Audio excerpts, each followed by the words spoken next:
Sa mga panalo yun, magandang hapon sa inyo lahat. So for today's vlog, mag-install tayo ng gulong dito sa ating SP500.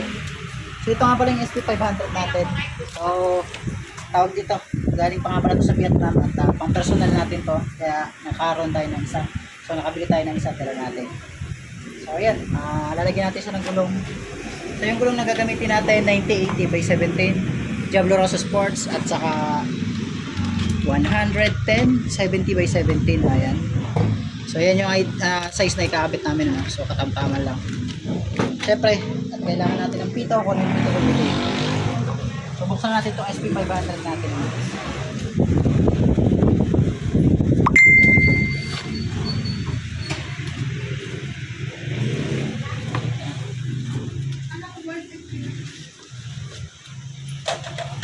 Gamit tayo ng pito na yan, RCB din. So 8mm yung size niya, black. So first step, kakabitan natin muna ng pito. So ito na yung pito niya, 8mm.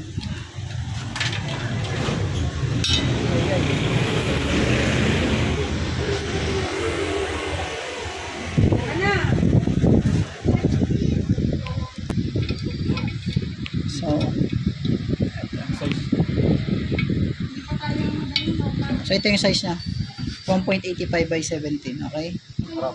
So front yan sa akin yung pito.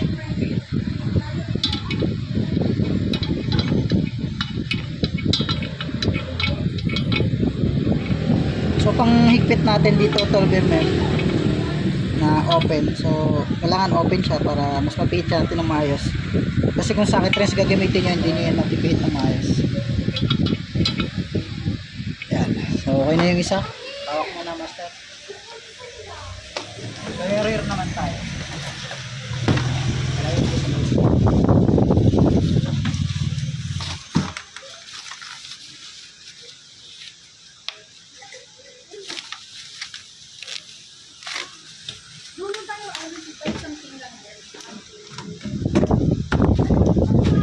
So size naman ng gulong sa likod,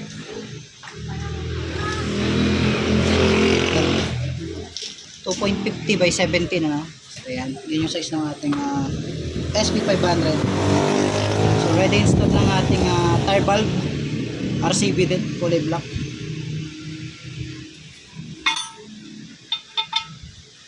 So maganda sana dito pula yung tire valve, no? Pero kung gusto nyo talaga oil black, ayan, para litaw yung pito. Pero kita naman yan kasi meron namang pangalan yung pito.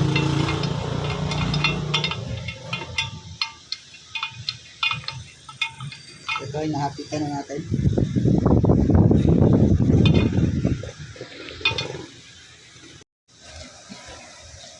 So install natin itong gulong. So lagyan natin muna konting oil para pwede natin may pasok dun sa kanyang sports ring, okay? Konti-konti lang, huwag yung pakaramihan. Then pagkatapos sa kanyang hugasan. So kailangan may oil yan.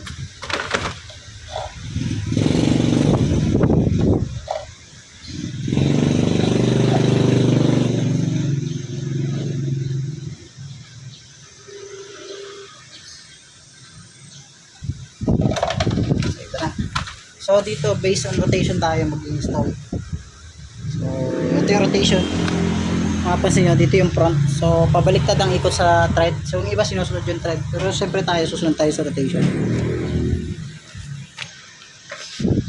So ito yung rotor disc natin, nasa kanan yan. Kaya dito ang install niya. Okay, sapak natin. Sobrang gaan yan, mga panalo.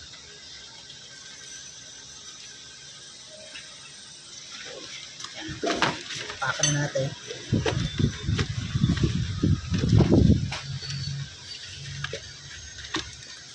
Gamit tayo ng sikwat. Sisikatin lang natin. Pero syempre sasaktin na natin yan para di masira itong ating SP500 Sports Ring.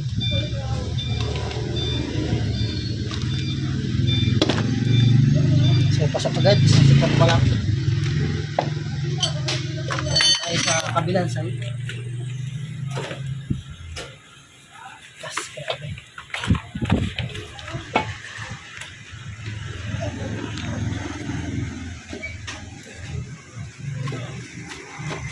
Pwede mo pang hangin dodong.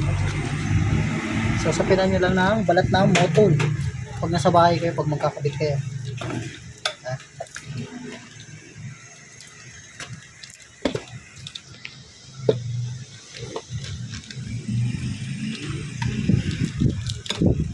So pag may machine shop, mas maganda kung machine shop. Pero tayo dito kasi hindi na tayo gumagamit.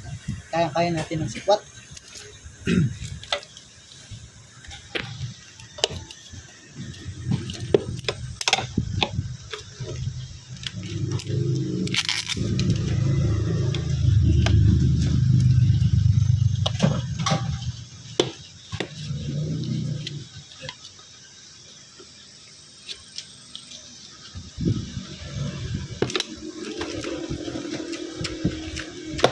Okay, na-install natin isa. So, hangin natin. Subukan natin kung mahangin natin ang ayos.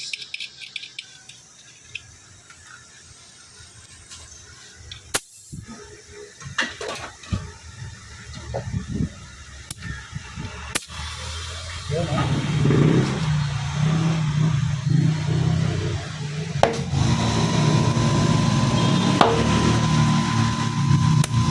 ito na, ang ganda ng tindig niya mga panalo.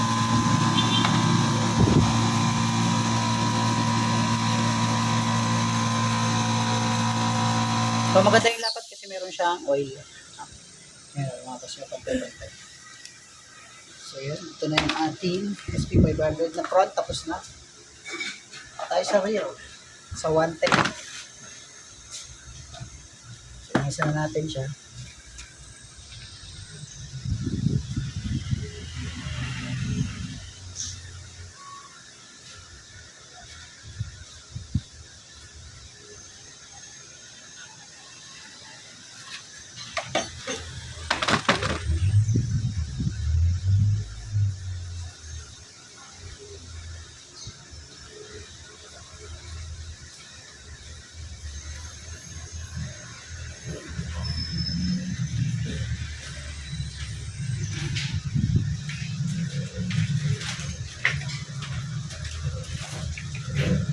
Okay. Na yung ating likod. So dito thread yung susundin natin kasi panlikod to. Okay. So, yan.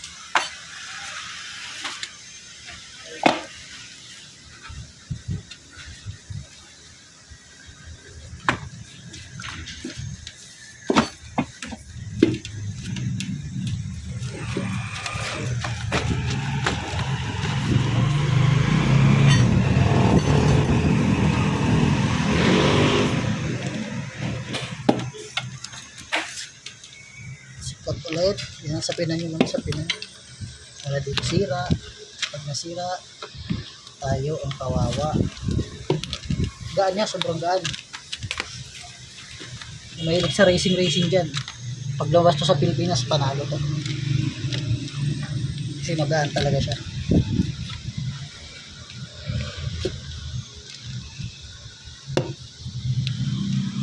Okay, gaan. Pagin na natin.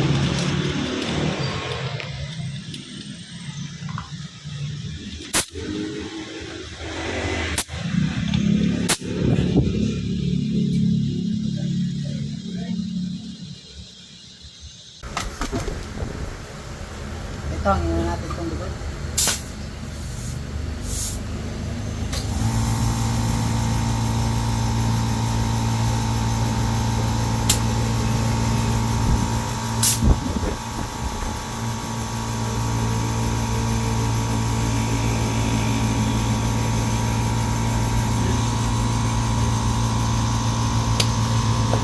Hintay natin mapuna yung compressor.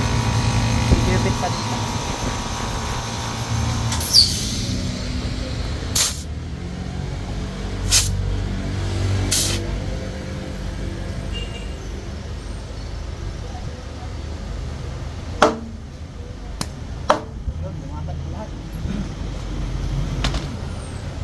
So yun mga kasi lumapat na yung gulong niya sa ikot.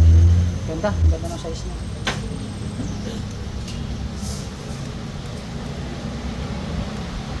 So yun mga panalo, tapos na yung ating installation ng gulong sa ating SP500. So ito na yung ano niya. Ito na yung looks niya, nakabitan ng gulong. Guys,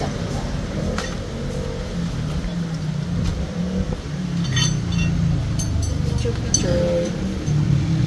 So maganda siya mga panalo, no? Kasi sobrang light niya.